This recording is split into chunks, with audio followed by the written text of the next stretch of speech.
Welcome po sa ating YouTube channel. Dito na naman po kayo sa Boss Aldrin TV. At kung hindi ka pa po nakasubscribe sa ating channel, please do like, share, and subscribe para updated ka sa mga bago nating susunod na video. Maraming po salamat. Habang bising-busy ang ating Congress, ang ating Senado, kung ano ang gagawin nila sa ating Vice President, narito naman ang ating Congressman Busita sa patuloy na pagtulong sa ating mga kababayan. Meron po siyang video ngayon, itong latest video niya, sa kanyang pagtulong, yung interview niya, pinapasok niya pa sa kanyang tahanan na nagkaroon ng problema sa kanyang prangkisa.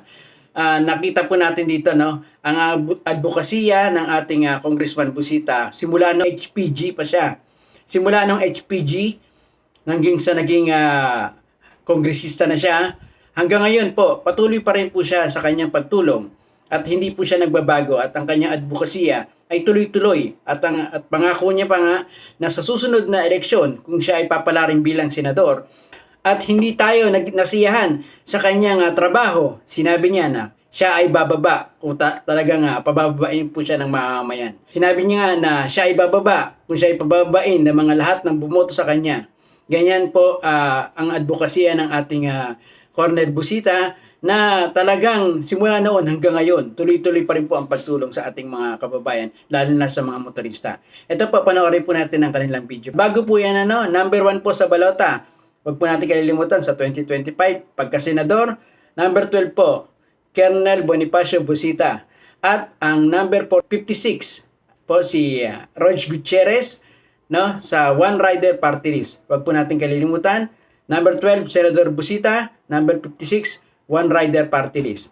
Maraming po salamat. Panoorin po natin ang video ito ng kanyang pagtulong sa ating kababayang rider na nagkaroon ng problema sa kanyang prangkisa.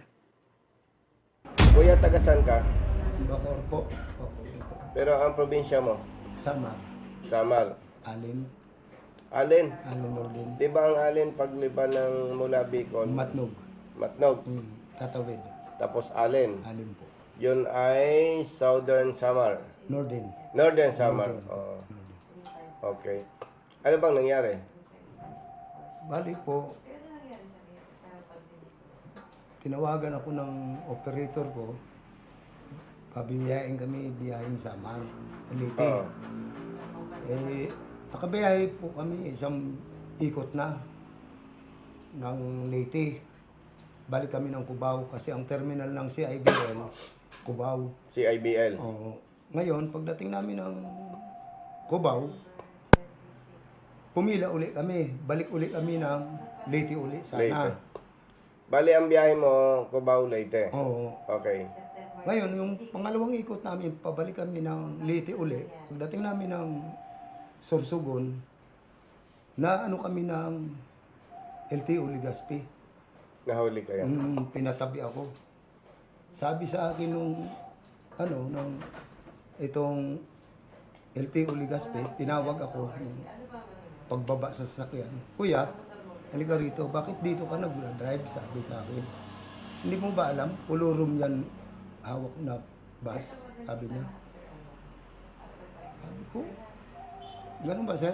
Sabi, oo, kawawa lisensya mo rito, sabi nung LTO sa akin. Hindi mo alam na kolorom? Hindi ko po alam kasi bunot lang ako. Nagtiwala ako sa operator ko rin dahil siyempre matagal na nagbibiyahe yung bus niya doon sa CIBL eh. Ay ako, kabubunot lang ako driver.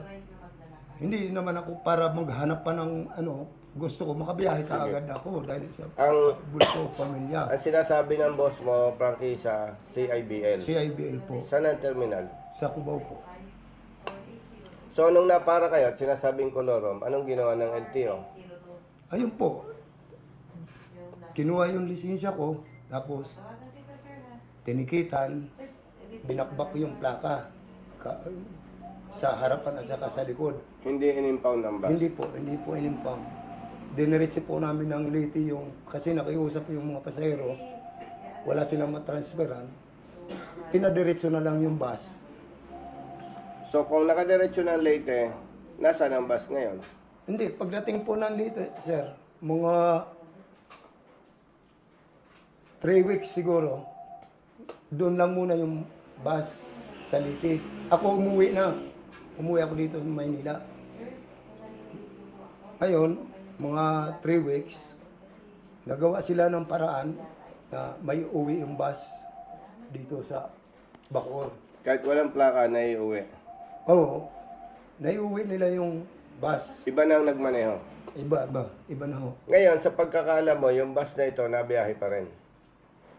Oo, nabiyahe ngayon dito, iba na ang gamit na plaka. Alabang na ang linya niya. Ah, Alabang luto na. iba na ang plaka. Iba na. Iba ang galing, no? Mm. Kumuha siya ng ano. Ang ngayon, ako naiipit yung lisensya ko, siyempre. Ako Ilang ngayon, months ka nang walang hanap buhay? 6 na po. 6 na buwan. May pamilya ka. Opo. Ang misis mo may hanap buhay. Wala po. Tambay sa bahay. Bakit? Nag-aalaga ng dalawa kong may sakit na epilepsy. Dalawa mong anak may sakit. Puro may epilepsy. Epilepsy? Oras-oras. Hindi mo masabi sa isang araw. Minsan 3 beses abutin. Sinusumpong ano. Sinusumpong. Ay, kaya hindi Alam mo, pwedeng maghanap buhay ito. Nakakita na ako ng may epilepsy, Brother Matt. Yung biglang matumba. Oo, no? natutumba ho. Nanginginig. Nangingisa yan. Oo. Dalawa? Opo, dalawa. Pero ilan Lalaki, anak mo? babae. Ilan anak mo? Ang buhay kong anak, bali, yan sila eh. 10, 6 mong buhay. Yung 4, wala na. Wala. 6 lang ho yan. Ano yung kinamatay ng 4? Mga sakit din. Sakit din. Tapos, Nagsisigarilyo ka ba? opo. Brother Matt, sa mga kababayan natin na may pamilya, hindi ako doktor pero sinasabi, pag nagsisigarilyo ka bilang pamilyado, malaking porsyento tatamaan ng anak. Kita mo, 4 na anak mo namatay sa sakit. Kasi matagal ka na nagsisigarilyo, ano? Ngayon, nagsisigarilyo ka pa rin. Opo. Pero hindi na katulad dati na mano sa sigarilyo. Kumbaga, ano na lang ang pagsisigarilyo. Yung wala namang sisihan nito, pero yung anak mo na namatay sa sakit, kaya naging mahina yon dahil sa sigarilyo. Yung anak mo na may epilepsy, 2, malamang sa malamang, epekto rin ng sigarilyo yun. Pero nandyan na yan eh. 6 months ka nang walang hanap buhay. Opo. Ganito, ito yung salaysay mo. Sige. Isulat tayo sa LTO na maimbestigahan. No? Oo, para doon sa lisensya mo. Sa palagay mo ba, alam ng boss mo na naloko sila? Hindi eh. Kasi kung alam niya, dapat alam niya na walang prangkisa yun. Eh bakit ngayon lang siya nag-verify kung kailan nahuli? Nag-verify sa LTFRB. Ngayon sa LTO, LTFRB, ngayon siya nag-verify na kung kailan nahuli. Magkano ang binayad niya sa CIBL? Kalating milyon daw eh. Sabi niya? Oo. Andyan yung mga resibo, yung mga pinagbayaran sa CIBL. Nakalagay dyan. Nandyan po lahat. Sige. Ganito, no? May letter ka dyan. Papaimbestiga natin sa LTO. Nag-appeal ba kayo? Wala eh. Wala sir. Pero yung doon sa parte ng boss mo, hindi kailangan mag-appeal eh. Eh, ang problema, ang multa niyan, 1 million. Opo. Suspended ng 6 month. Tapos, ngayon, nabiyahe pa yung bus. Yung unit. Oo. Kasi kumuha siya nagkabit ulit siya sa biyaheng Alabang. Biyaheng Alabang. Luton. Kumabit na naman siya ron para hindi ano yung bus niya. Yan yung isang kahinaan ng LTO. Dapat sa pagpapatupad ng batas tama. Okay, tamo. Ang nasacrifice driver. Tuloy ang biyahe. Peke ang plaka, siyempre. Tapos yung matagal ka ng driver, di ba? Opo. Pag peke ang plaka, pag nasita, nagsusuhol yan sa police o enforcer. Tama? O, kaya nandiyan pa rin. Kaya habang may mga enforcer at may mga police na hindi sinseridad, walang sinseridad sa trabaho, yan ang nangyayari. May mga kolorom. Ang nasasacrifice yung katulad ni Kuya.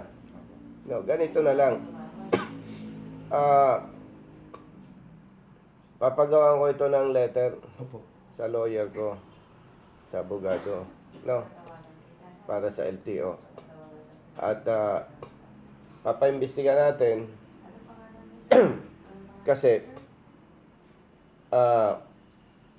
pwede ako nagkakamali pagka ganyan basta pampasahero. Ang liable talaga dapat dyan yung may-ari. Hindi naman natin hinahamak si Kuya. Ano ba naman ang kakayahan nitong mag-imbestiga? Kung koloro mo hindi, di ba? Hindi naman ibig sabihin, pinagtatanggol ko siya o kinokonsente ko siya, di ba? Pero dapat, maging makatao, patas at gagamitin ng LTO ang talino. Kumbaga, sabihin na nating mali, nagmaneho siya ng kolorom. Pero pag masusi mong inimbestigan, dapat maunawaan na itong mga driver na katulad niya ay walang kapasidad, walang kakayang mag-imbestiga kung koloro mo hindi. Di ba? So, umaasa tayo na maayos natin to. 6 months ka nang walang hanap buhay. Nako. Ay, ikaw ba? Drive ako? Anak ko po. Rider, Mobit rider. Mobit Rider. Rider po yan. Oo. Brother Matt, may pera pa ba tayo dyan? Ako, kapatid, hindi ako politikong milyonaryo ha. Opo. Retired lang ako. Ako, retired police. Hindi naman ako nasangkot sa anomalya. Nagretiro ako. Talagang simpleng retirado lang. Itong building na ito, ay naitayaw namin ng misis ko. Utang-utang sa Upsly, utang ko saan-saan, sa mga kaibigan. Mula nung 1989 hanggang magretiro ako, 2019, doon pala ako nakabayad ng utang. Puro utang-utang. Kaya talagang ako lang kaya pumasok sa politika. Kawawa yung katulad nyo. No? At siguro, mapapansin ninyo, unang term ko pa lang sa Kongreso, no? Bakit gusto ko nang magsenador? Pumasok ako sa politika, brothers. Hindi para magkatitulo. Pumasok ako sa politika para makapagsulong ng batas. No? Ang problema, 3 taon ko na ngayon sa Kongreso, yung panukala nating batas, walang pag-asa. Nasa committee. O kung ako yung magta3 taon uli sa Kongreso, baka pag natapos yung 6 na taon, sasabihin ng mga motorista, ay wala namang ginagawa dyan si Colonel Busita. Ako naman, kaya kong sabihin ng diretso sa inyo, hindi ako tamad. Masipag na kongresista ako. Nagtatrabaho ko sa loob ng Kongreso, tatrabaho ko sa labas. Yun ang pangunahing dahilan kaya ako tumatakbo senador.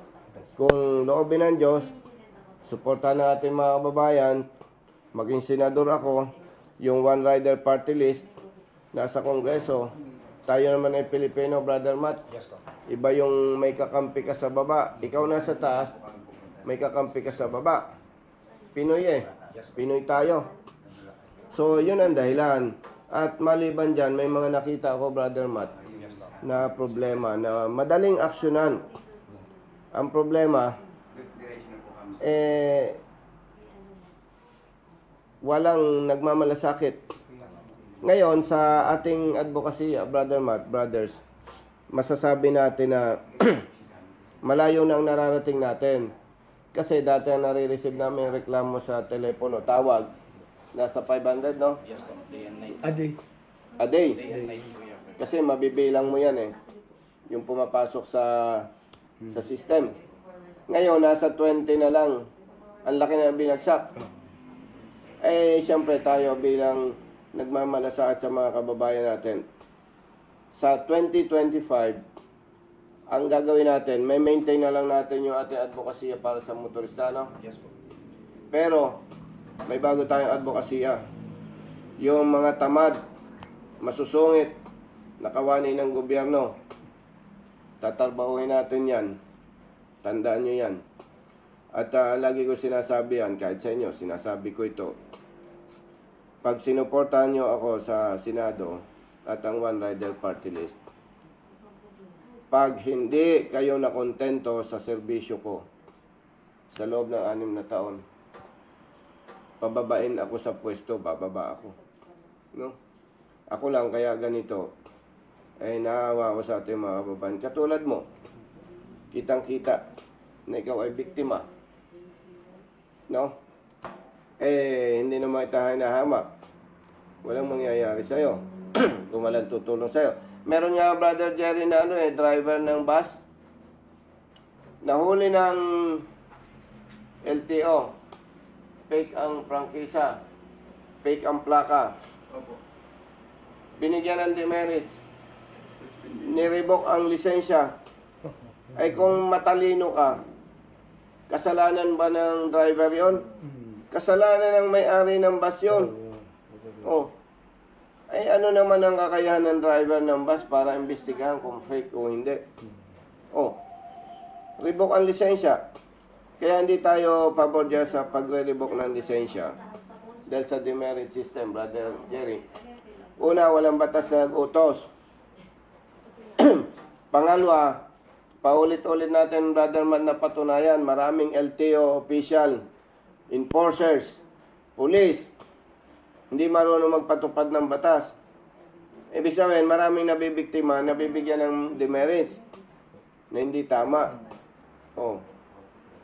Ngayon, nabanggit ko sa inyo, ang may tutulong ko muna sa iyo,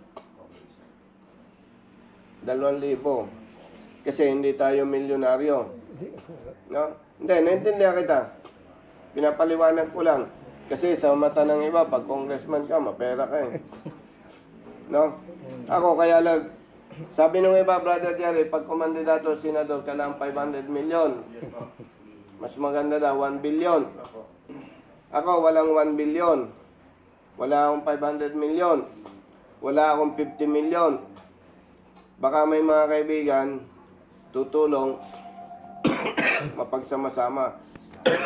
Titiwala lang tayo sa Diyos, sa taong bayan, at sa COMELEC. Yun ang pinagtitiwala natin. Kaya, makakaasa kayo na hindi tayo titigil.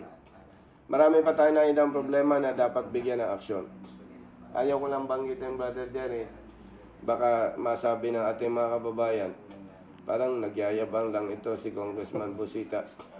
Ang style namin, mas marami ang gawa kaysa salita. No? Maraming gawa bago salita. Yung iba, maraming gawa, walang gawa. No? Ay, paalala ko sa inyo ha. Ako bilang kapwa Pilipino, ayaw ko na madidinig sa inyo na nagre-reklamo kayo doon sa nakapwesto, no? Nadinig nyo ba? Ang daming reklamo. Si ano? Ilan ang taong nakapwesto, wala namang ginagawa. Yung mga nakaupo sa pwesto, huwag ninyong sisihin. Ang ating sisihin, tayong botante. Kasi boto tayo ng boto, hindi natin ginagamit talino. Huwag kayong magpatukso sa pera, ha? Bakit ka mo? Pag kandidato, binigyan ko yung pamilya mo ng 10,000. Di boboto nyo ako. Pagkapwesto ko, bayad na kayo eh. Doon naman titira yun. Doon naman titira. Yun doon. Anong gusto mo? Yung hindi nagbigay ng pera pero naglilingkod sa taong bayan? Nakikinabang lahat. Kaya ang challenge ko sa inyong mag-ama, kuya, huwag kayong magpadaya, gamitin isip. Ha? Pag bumoto kayo, suriin yung mabuti. Magtanong kayo sa iba. Oo, talagang makakatulong. Maawa kayo sa ating lahi. Kailan pa tayo babangon? No, wag nang magpaloko. Tingnan nyo yung naglilingkod, yung nagtatrabaho, yung mapapakinabangan. Kasi naman yun ay makikita sa gawa at salita. Diba? Huwag kayong magpaloko ha. Mas matanda ka siguro sa akin, ano? 55. Mas matanda pala ako dito, no? 1969 ako, sir. Dahil mas matanda ako sa inyo, pag kayo nagpaloko, pag-untugin ko kayo. Ano, Brother Jerry? Akala nyo, matanda ako sa inyo. Maputi No. lahi namin puti yung buhok, sir. Gusto mong gumanda ang buhok mo? Dati ako nakakalbo eh. Pag-ihi mo sa umaga, lagay mo sa baso, o sa lagayan. Bago ka maligo, ibuhos mo sa ulo. Ganun. Totoo yun. Mm. Di ba, ha? Tama ho. Oh, sige. Di ba yung halaman? Alam mo yung matatanda, yung naghahalaman? Ay kasi kami, mahirap na pamilya. Laki sa bahay kubo eh. Di ba yung mga mahirap na pamilya, walang kubeta na ano eh. May anerola, yung iniihian. Alam mo yan? Arinola. Tapos pag itinatapon yung ihi doon sa puno ng halaman, di ba? Gumaganda ang halaman, hindi? Gumaganda, di ba? Maganda ko. So yon may components na maganda sa halaman, sa atin meron din. Hindi ko sinasabing maniwala kayo, pero ako ginagawa ko yan. No? Oo. Paglagay sa buhok, kilamos. Nakakabatapos na ako. Hindi ka magkaroon ng pimples. No, mawawala ng pimples sa ihi. Oo. Hindi, totoo yan. Oo, ito mo. Kahit gamot ang ihi, kahit sa alipunga, pag may alipunga ka, Pwede nga palipo nga. ano mo yung ihi mo mismo. Huwag sa ibang ihi ibang Totoo tao. yun. Sarili mo mismo, igamot mo sa alipunga. Kasi Ang dati bilis tumuyo. nagsusugat yung paa ko. Ang bilis tumuyo. Kasi madalas nagme-medyas agad ako, di nagsusugat. Ang dami ko bro dyan yung sinubukan gamot. Hindi umobra. Ihi. Ihi. Ang galing. Mas maganda siguro ihi ng dalaga. Ano? No? Hindi ang misis mo. Ha? Walang yan. Takot pala to sa asawa niya. Hindi, akala ko. O sige. Nakakarinig kasi ang anak eh. Kasama ba misis mo? Wala po, kami lang. Kaya sumpong lang boss ng anak ko. Hindi kasi hindi ito magsusumo kasi mukhang bad boy din to eh. Di ba? Ano ka ba? Binata may asawa? Ay, Oh. kaya naman pala boss. Magkakontsaba kayo magtatay ano? Oh. Sige, ganon. Magdasal kayo na mabilis itong maaksyonan ng LTO. No? Kasi ang LTO naman ay hindi yan malupit. O ibig sabihin, pag nakakakita sila ng katwiran, lalo si Asik Bigor Mendoza and Attorney Greg Pua. Ang ganda ng tandem nun. Parehas abogado, parehas magaling, parehas makatao. Napanood ko po yung nyo kay LTO, kay assistant. Pero Napanood ko po yung may nyo motorsiklo ka? Ikaw? Wala po. Yung motorsiklo mo sa'yo? Sang-ayon ka kay Senator Tulfo, pag magpaparehistro, ikaw dapat. Laki nga po ng ang dami nagre-react doon eh. Ay kung AFW ka, Ayun, nag-expire yung sasakyan ng pamilya mo, di umuwi ka. Tsaka yan, second hand din po kasi yun. Mm. Hanapin mo pa yung 10 years na, hanapin mo pa yung pinaka first owner. Hindi, huwag kayong mag-alala. Kasi may sinasagawang consultative meeting ang LTO. Mariresolve na yung problema mo. Importante, hindi nakaw, hindi involved sa crimes, hindi sangkot sa aksidente. Madaling mariresolve yun. Nagmungkahi na tayo sa LTO. Kaya yung sa'yo, mariresolve na. Pero hindi ka sangayon kay Senator Tulfo. Pero ikaw, follower niya. Hindi. Parang tumatanggi lang ito. Nadaan lang sana sa YouTube. Nadali ka sa YouTube. Nadaan lang. Minsan, nito ko nga lang nalaman na kasi yung mga second hand doon na motor. Pwede na mahuli, 20,000 yung multa. Huwag kayong maniwala doon. Hindi pwedeng gawin ng LTO yan sapagkat marami ang kanilang ambag. Malaki ang ambag nila sa problema. Kaya hindi pwedeng isakripisyo kayo. Noong isang araw lang may humingi sa amin ng tulong. Naglakad ng transfer of ownership. May higit 1 buwan na delay sa LTO. O, paano mo pagmumultahin yung nag-aasikaso ng transfer? Ay di malinaw, ang mali, LTO. O, ay bakit kayo pagmultahin ay pag LTO mali? Libre. O, ay malaking kalukuhan yun, hindi tayo papayag. No? So, huwag kayong mag-alala. Brother Matt, bigyan mo ito ng 2,000. Yeah. Tapos yung contact number mo nandito. Wala pa, ilagay na lang sir.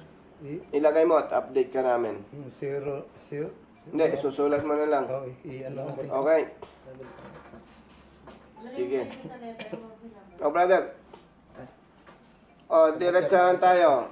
Pumunta kayo dito, hindi pa kayo umayagahan, no? Nakain na po ako na. Almusal kami, sir. Hindi, tinatanong ko nga kayo. Umalis kayo ng bahay, hindi pa kumain, ano? Hindi po. Agnes, ba't ko alam? Yan ang ugali ng mahirap na tao. Naghahabol po kami para talagang sadya Hindi. namin, sir, kayo makausap. Kaya hindi na kami Ang nag-almusal. ordinaryong Pilipino, Agnes, alis ng bahay, inom lang ng kape. Kasi, unang-una, hirap nga sa buhay eh. Kaya yan, kakain yan mga alas 11 para yung agahan, tanghalian, dala na. Tapos hindi na magmerienda, ano? Tapos sa hapunan yung bahaw, yung tira-tira. O kaya ko alam eh. Ako naman eh, formal lang eh. Anak ako ng magsasaka. Yung mata lang ang walang putik. Yan, pamangkin ko, witness yan. Bahay kubo kami lumaki. Okay, so kumain na kayo. Opo. O sige, may pamilya ka, di ba? Bawal magmotorsiklo walang helmet, ha? Opo. Kompleto naman po kami. Maganda ba misis mo? Sakto lang. Sakto. Kaya ako na itanong. Agnes, kaya ako na itanong, itong mga riders, hindi takot mamatay eh. May nasabihan nga ako, sabi niya, sir, lahat naman tayo mamamatay. Oh. Nasabi ko, sige, una-una lang yan. Sabi ko, may misis ka ba? Yes, sir. Eh, pag namatay ka, paano yon? Kung pag-interesan ng kumpare mo, sabi niya, dapat pala talaga nag-iingat. Hindi takot mamatay. Oh. Eh, gano'n naman kasakit. Ano, baka may kumakain ngayon. Gano'n naman kasakit. Habang nailibing si lalaki at inuuod, yung misis mo naman, inuud-ud ng iba. Oh, di ba? Hindi, real talk. Yes, boss. Opo. May anak ang babae. Opo. Ilang taon na? 1 taon pa lang. Eto ha, makinig kang mabuti. Huwag kang matakot sa kumpare mo para sa misis mo. Eto. Kaya dapat mag-iingat ito, Agnes. Maraming namatay yung tatay, na-inlove sa iba yung babae, di nagkaroon ng karelasyon. Nadidisgrasya yung anak na babae. Noong stepfather. Walang kakayang lumaban yung babaeng anak. Tatakutin na pag nagsumbong ka sa nanay mo, papatayin ko kayong mag-ina. Wala na. Oh. Kaya dahil alam ko naman, mahal mo yung anak mo, mag-ingat kang mabuti. Kasi pag nadisgrasya ang tatay, pati anak nadidisgrasya. Oh. Yan, nakapag-sermon patuloy ako. Ito naman si Kuya, may edad na eh. Baka wala ka nang kumparing maglakas loob sa misis mo, ano? Wala Wala na, ano? Oo. Bakit sabi nung iba, ang pag-asawa, parang sugal? Paniwala ka? Paniwala ka? Ikaw, Wala po. na ang pag-asawa parang sugal. Mali kayo. Bakit po? Sa sugal, pag talo, may bawi. Sa asawa, pag talo, wala ka ng bawi. O sige. Picture kami, sir.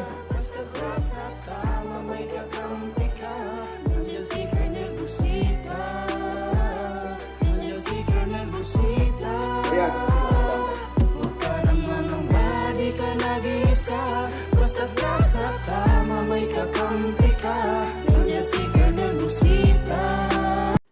At ayan nga po, no, nakita natin yung ating kababayan na nangangailangan ng tulong, lalo na at yan nga po, nakita natin yung kababayan natin na nangangailangan ng tulong sa kanyang prangkisa, kasama pa yung kanyang anak, talagang pinapasok pa ni Congressman Busita sa kanyang tahanan. At talagang sinabi pa niya, no, na kung hindi kayo satisfied sa aking trabaho, sabihin niyo lang at bababa siya. 'Di ba? Sinabi niya 'yon. Kaya sa ating mga kaibigan at kababayan, sa susunod po na eleksyon, huwag po natin kalilimutan. Dahil nakita po natin, mula sa pagiging HPG, hanggang ngayon, naging kongresista siya. Kung ano yung advokasya niya sa pagtulong sa ating mga mamamayan, ganun pa rin hanggang ngayon, hindi pa rin nagbabago. Kaya huwag po natin kalilimutan. No? Number 12 po, sa Senado, Congressman Bonifacio Busita. Number 56 po, Rog Gutierrez ng One Rider Party List.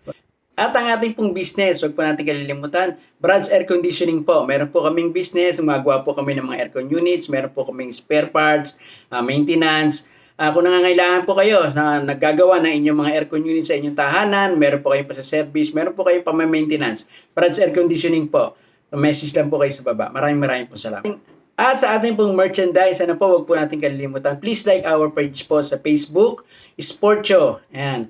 Huwag po natin kalilimutan. Meron po kaming shirts doon. Kung gusto nyo pong mag-order po ng shirts, Sportio po, message lang po kayo doon. Meron din po kami mga caps, shirt, bags. Yan. Malaking tulong po ito para sa ating pagtuloy na pagpapatakbo ng ating channel. Maraming po salamat. Sportio po sa Facebook po. Paki-like na lang po yung page. Salamat po.